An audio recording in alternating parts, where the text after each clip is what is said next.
Hello, everyone, and welcome to another Walk and Talk with Josh. Thrilled to have you join us. I'm today with Dr. Joon Lee. Dr. Lee, thanks for joining me. Thanks for having me. Really a pleasure. Dr. Lee is CEO of Emory Healthcare. We're going to talk about Emory Healthcare today. So you ready for a little walk? Absolutely. All right. Either way. So, Dr. Lee, it's been a pleasure working with you over the last year and a half in your role as CEO. But we're going to back up a little bit, and we'll get to that. Tell us a little bit about your background. Yeah. So you can call me Joon, but I am a doctor. So I'm a doctor by training and a cardiologist, an interventional cardiologist is what I specialize in. That is part of cardiology that deals really with the plumbing. That is how the blood vessels, manipulate the blood vessels, open them up through a catheter, a field which had arguably its beginning in America on this very institution. So we can talk about that a little bit later. But I've been in healthcare all my life, starting as a clinical doctor in an academic institution, and then have gradually come more and more into administration and I guess what people would typically call a physician executive at this point. Absolutely.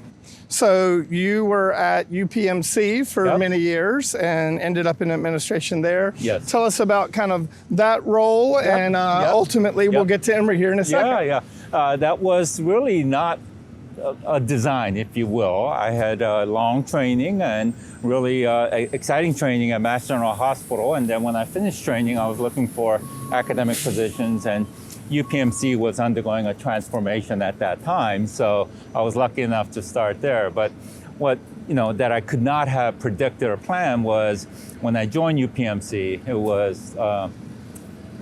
wasn't even really a health system. There weren't many health systems at that point. It was 3 hospitals. It had just merged with 3 or 4 hospitals. But over the ensuing 25 years that I was there, it really exploded to one of the models for modern academic health systems. And that was really fortunate. It allowed me to see how healthcare was changing, some of the challenges in the academic health systems, academic cardiology, academic medicine, and how organized health system can really deal with it and change healthcare. And UPMC is a organization that had a very tight relationship with that whole community of Western Pennsylvania and had an impact in a bi-directional manner. And that was a lesson for me. And I evolved from a clinician and interested in the sciences, which I'm still interested in, but focusing now much more in the administrative component. How do we organize care? How can we make ourselves more effective, really? So a year and 7 months ago, but who's counting? You joined us at Emory as the CEO of Emory Healthcare. Yes. Tell us about what led you to look at Emory and ultimately take that position here. Yeah, so many people that work directly for me say they think it's 10 years. I don't know how to take that, okay? But yes, you're right, it's been a year and 7 months. It was really very much a pull. That is, it was a tremendous opportunity, and I think I had that part of the equation very correct. And it's really a combination. Atlanta is a region that's quite unique. It's large, it's expanding, it's continuing to grow in a very diverse fashion from people standpoint, from an economic standpoint, and Emory Healthcare is the only comprehensive academic health system in such a region. And if you look across the U.S. at other top 10 metro areas, that does not exist. There are usually several. And there are other good health systems in Atlanta, but we're the only comprehensive academic health system. And that, when you combine it with the dedication and the vision of the leadership and the board of Emory in what the health system can do, is really a no-brainer, especially at this stage of my career. I'm very interested in trying to have impact on the culture of an organization. How do we organize care? And really, I think it's the best opportunity for leadership in healthcare in America. So. Well, Joon, I can say as someone who's worked with you, we're fortunate to have you. Oh, you're kind to say that. So Emory University Hospital's in the background. Yes. But you talk about Emory Healthcare. Yes. And academic medicine, academic health center. What is Emory Healthcare? How large is it? What is it? Tell us a little about Emory Healthcare. Yeah, since we're walking this, it's actually interesting. Hopefully people got a little shot of the bridge. That just reminds me. Actually, Pittsburgh is called the city of bridges, but Emory has probably the best hospital bridges I've seen. I know that's not the topic, but I just wanted to point that out. The American healthcare system is incredibly complex, and it is the most advanced in the world in many things. It's also the most convoluted and difficult to navigate. So, and academic health systems in this country have a very, very unique role. Academic health systems have fundamentally driven much of the innovation that makes modern healthcare possible. But academic health systems are also under threat. It's not like 20 years ago where only organizations that delivered innovative, complex quaternary care were medical schools and academic medical centers. Now, large, very competent non-academic medical centers compete. There are other competitions, like big tech wants to get into healthcare. Everyone wants to get into healthcare. So it's made the environment more challenging. And that's part of the attraction and challenge of Emory Healthcare, which is really uniquely situated as an integrated part of Emory University, but at the same time, very progressive. Part of the same umbrella. It's not a separate entity. It is not a separate entity, which is not always the case. There are many academic health systems that share the brand name, but are totally different organizations. So we have the opportunity, the obligation, and the design to be much more tightly integrated, and I believe that is an advantage. Yeah. And that is a really good thing, especially if you take the academic underpinning of Emory as a whole and the history that it has. I mean, that's, like I said, that was one of the big attractions for me to come here. Yeah.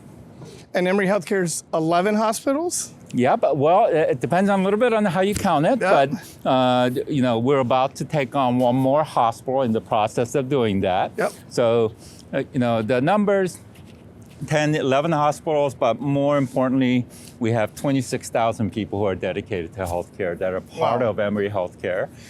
Financially, we're about $7 billion in terms of yearly revenue, which makes us one of the larger health systems, but not the largest. Our goal is not to be the largest. We want to be the best, right? Yeah. And we want to create really the paradigm for how care is delivered, how you can organize care, how you can organize a health system, an academic health system, to really partner with the region to deliver the best care and also elevate the healthcare of a region. Absolutely. So as we move towards the conclusion here, obviously my question is, what's your vision as you think about Emory Healthcare over the next 3 to 5 years? Yes. You just talked about another hospital in our system. What is the vision for Emory Healthcare? Yeah, it's really, I would argue, to get to our rightful place as really a leader in the American healthcare system.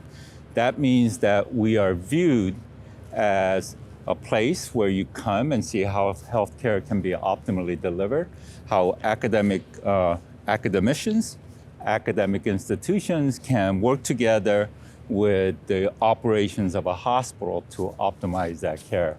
Conclusion is funny, we're ending up at the at the Woodruff building here. And, part of that tradition in the basement, there is an amphitheater here. That's where Andreas Gruentzig, who's the inventor of angioplasty in the 1980s, there would be cases being done down the road in the cath lab there, and it would be piped in, and cardiology leaders from America would come, hear his thoughts on how the procedure, this brand new procedure is done. Then they would take it back to their institutions and do the first of kind in their institution. But we're not talking about small hospitals, we're talking about the major leading institution. That's really kind of an example of where Emory can be a leader. Right? That's the academic medicine and the health center coming together. Innovation, delivery of healthcare. How do we elevate the game? That's what we want to do. And we want to help others elevate the game by showing them how it can be done. It's not easy, but it's an incredibly worthwhile goal. I think of us being a leader in health delivery in our region, but a leader in academic medicine more broadly. Absolutely. Right. Well, if you think about it, if we're not delivering the highest quality care, how can we say that you should come learn from us, Yeah. that we should be training? You know? Absolutely. To me, that's a necessary condition to be a leader in the field. So. Incredible vision, incredible leadership, and really excited for what's to come, and look forward to continuing to share this story. So many people want to know, will end up, how can they help? How can people be involved or help support this mission? Yeah, so it's, it takes even more than a village to make this happen. I mentioned that we have 26,000 people who are employees of Emory Healthcare, but the community is much larger than that. Ultimately, if we want to be the best, we have to also recruit the best and retain the best. Yep. And that's oftentimes where the alumni and philanthropy can have the most impact, because I mentioned Andreas Gruentzig because he's in my field and he's someone who really changed the field. But we want people like that, and we want to create an environment where not only can they deliver the highest quality care, but they can be creative. And that takes resources. And that takes the backing of a community, not just community of Atlanta, but community of Emory. More broadly. Yep, and that's where your work is so critical in terms of what we can do, because oftentimes that's the differentiator. And I've told the story before in terms of Andreas Gruentzig is European, and he did his first case in Switzerland, and he was headed to Cleveland Clinic. But it was that passionate academic underpinning, Spencer King and others who convinced him of the uniqueness, of Emory, and that's why he ended up here. And that's what we have to do with other innovators. Well, we're excited about the future. We're excited about that investment. I'm thrilled to bring these stories to our broader community, and really appreciate you joining me today. Well, thank you so much. Okay? Thank you. Really appreciate it. And really excited that you joined us today. Please stay tuned for other walk and talks. Have a great day. Take care.